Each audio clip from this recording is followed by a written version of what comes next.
हर vaginal discharge बीमारी नहीं होता। जय सिद्धनाथ, जय स्वामीनारायण। मैं हूं डॉक्टर चंद्रकांत मकवाणा।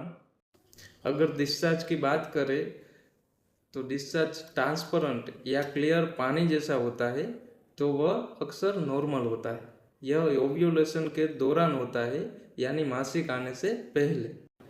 अगर वजाइनल डिस्चार्ज वाइट हो तो वह भी नॉर्मल हो सकता है, लेकिन उसमें खुजली या जलन हो तो वो यस्ट इन्फेक्शन या फंगल इन्फेक्शन की संभावना हो सकती है। जब बात हो येलो कलर की, तो अगर उसमें स्मेल नहीं आती तो वह नॉर्मल है, लेकिन अगर बदबू आए या इरिटेशन हो तो वो नॉर्मल नहीं माना जाता। अगर डिस्चार्ज ग्रीन या येलो ग्रीन दिखाई दे तो तुरंत डॉक्टर के पास जाना चाहिए। यह बैक्टीरियल इन्फेक्शन या एसटीआई या एसटीडी की तरफ इशारा करते हैं। ग्रे डिस्चार्ज भी नॉर्मल नहीं माना जाता।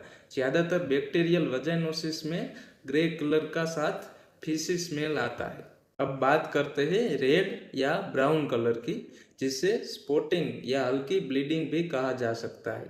यह कभी कभी पीरियड के बाद या मेनोपॉज के बाद भी हो सकता है। कुछ पॉइंट है कि कब डॉक्टर से सलाह लेना जरूरी है। पहला, जब बहुत बदबू आती हो। दूसरा, जब ग्रीन या ग्रे डिस्चार्ज हो।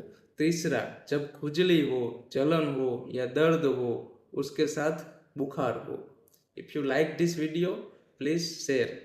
Thank you.